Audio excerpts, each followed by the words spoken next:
looks like Derek Carr's purposefully trying not to throw the ball to Davante Adams. What this guy wants you to believe is complete bullshit. Dan Orlovsky of ESPN is claiming that Derek Carr is deliberately trying not to throw it to Davante Adams. He uses a mere 3 plays in his example, and these 3 plays are a complete stretch.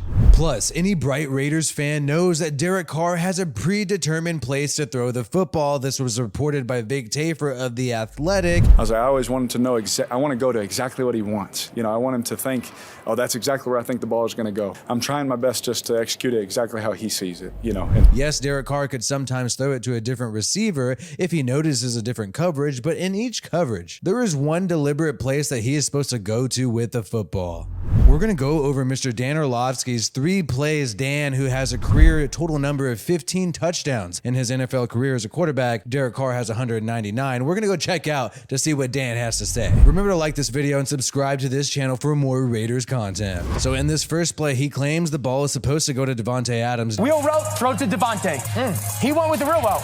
Davante's wide open. Derek Carr actually ends up checking it down to the running back Josh Jacobs here, but he claims it's supposed to go to Davante Adams because this defender is distracted by the wheel route, and he claims Davante Adams is open, which I find kind of ridiculous. There are multiple defenders around Davante Adams, and this defender right here still has an ability to make a play on the football due to the amount of length and the amount of time that would have to pass in order for that ball to get to Davante Adams. You actually have 3 defenders in the vicinity. Early down play, this is not a 3rd down play. Yeah, if this was a 3rd down play, maybe you force it to Davante right there. But keep in mind, week 1, after Davante Adams had those monster numbers, everybody in the media kept saying that Derek Carr is forcing it to Davante Adams too much. And now that he has Mac Hollins getting all these targets and receptions, now people are complaining that he's not forcing it to Davante Adams enough. Now this play is when Derek Carr overthrows it to Foster Moreau, one of the few bad plays that he picks out here.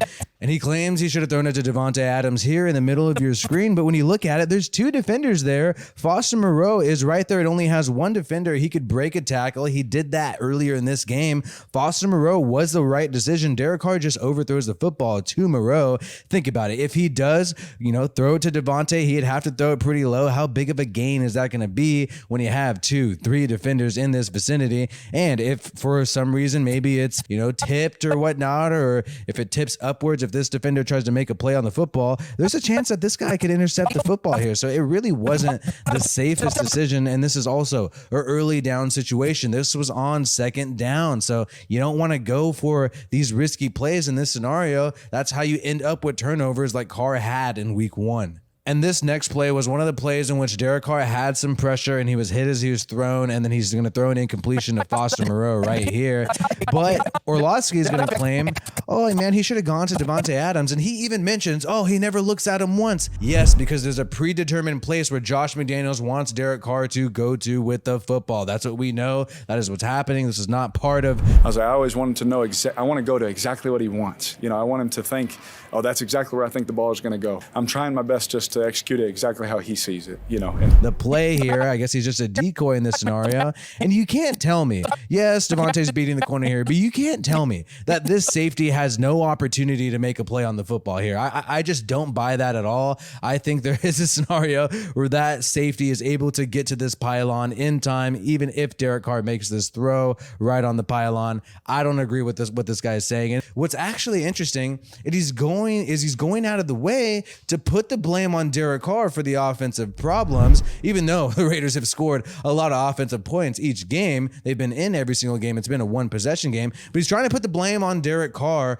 rather than putting any blame on Josh McDaniels at all. And Raiders fans have been vocal about some of the problems with Josh McDaniels' play calling, right? In the red zone, on 3rd down. Dan did not mention any of that in his film breakdowns, and that is what lost the Raiders this past game. And really, when you look at the national media, week in and week out, ESPN, all these networks, and you hear them talk about the Las Vegas Raiders, you have not heard them at all really talk about Josh McDaniels. Maybe a radio host here and there, but there's really been very little criticism about Josh McDaniels from the big networks, big time networks. I want to hear about that. I want to hear about how we called a screenplay to Brandon Bolden on 3rd and long to try to get into field goal range. I want to hear about that play. I want to hear about how we called a slant route to Darren Waller in traffic when he had just previously in that drive had a helmet to helmet happen to him. I want to hear about that play. But instead, it's all on Derek Carr and it's all his fault, according to ESPN and all the big networks. And it makes you wonder, does Josh McDaniels,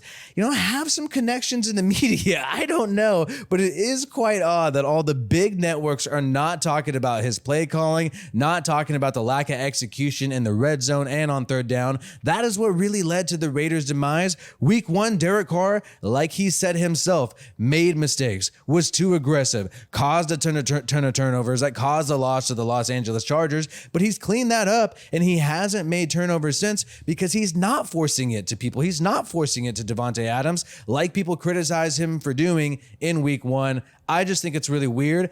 I think it's really sketchy. And I want to know what you guys think about not necessarily what happened in these plays, but the media coverage and how they're pointing the blame towards Derek Carr, shying away from Josh McDaniels' ears. Let me know what you think in the comments. Like this video if you haven't already and subscribe to the Raiders Rundown for more Raiders content. My name is WiFiWillie. Peace out, and I hope you have a good one.